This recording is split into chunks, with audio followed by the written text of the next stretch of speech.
What's up, everybody, and welcome back to Ducks in Download. On this episode of a comic breakdown, we're going to be going over the anticipated Blade issue number 2. You guys know how excited I was for issue number 1 and how I loved it. Where is issue 2 gonna take us? We're finally gonna have Bear Sylvain and Porter Engle arriving on the planet of the besieged Wall City. They arrive on Gansever, it's Star Wars, who knows how you pronounce it, where they will meet up with a representative from the city of Firevale, which is the city under siege. Why is Firevale important? Well, apparently it's the only spot on the entire planet where they can find an extremely rare mineral. So rare that Firevale itself does no agriculture or anything within its own walls, really only trading and bartering through the necessity the rest of the planet has for this ore. To help those poor besieged people of Firevale, Porter and his sister Barish are tasked with taking multiple freighters of supplies to the people of Firevale. Now, of course, on their first approach, the opposing enemies launch a hellfire of missiles at them, of which Porter and Barish are able to work together and use the Force to separate and push the missiles out of their way. It's really cool, because as I look at these ships, they're flown around on what almost looks like pterodactyl, large flying lizard-like species, which reminds me a lot of the Beast Riders from Onderon. So you guys know anything that relates to ducks, I'm super amped for it. Well, of course, after the attack, Porter says, no more of this, turn around, put us down, we're talking to them. After landing, the two pilots that helped them get there pretty much informing them that they're gonna get shot immediately if they try to walk up to this attacking force and just talk to them. Porter Engle comes back with a fun little snipe of, oh, they already tried that once, and very few people ever try to kill us twice. Which of course sets that for failure in there, because in the next scene we literally see them advancing onto these people, and they immediately open fire on them. And this is such a cool scene. You could tell that Barish knew this was gonna happen, that she totally, for one, knew that Porter could protect her, and knew that these guys were definitely going to try and shoot at him. Well, she's standing there cold-faced and staring, while a laser bolt comes flying at her face. Last second, of course, though, with no worry, Porter is able to deflect the laser bolt and defend his sister Barish. This leads to them slowly advancing on the group of firing attackers, Porter having no problem really deflecting all of the blaster bolts and keeping him and Barish both safe. Now, of course, as they get closer, more and more people lay into them, and one gets through, hitting Barish in the forearm, which is thankfully armored. Seeing that, Porter's done. No more Mr. Nice Guy.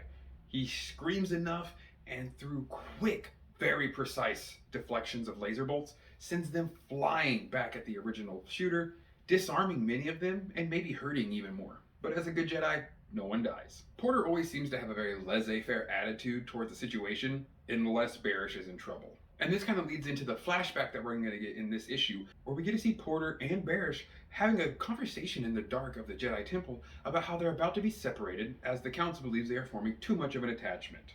Now, of course, Barish and Porter don't see it as a problem because they perfectly work in a harmonious way. Porter is far more lightsaber skilled and better with deflection and assault, while Barish is way more in tune to the Force and able to read people in situations far easier than Porter can. In this flashback, we get to see that Barish is actually scheming with Porter for them both to go off with their separate masters and kind of just be crappy Padawans and bad Jedi, forcing the Council to see that they have to be put back together.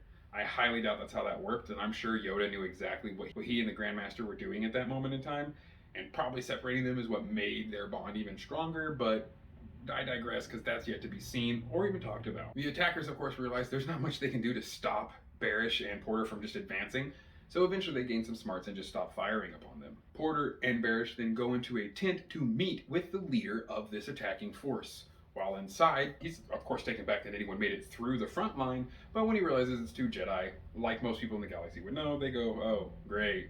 It is here that we find out that apparently the attacking force is laying siege on the Firevale because they apparently stole their princess. Well, Porter and Barish, being true Jedi, are not there to pick a side. They actually convince the attacking captain to let them go into the city and take the supplies with them, promising there are no weapons or soldiers in those supplies, it's just food for the poor people.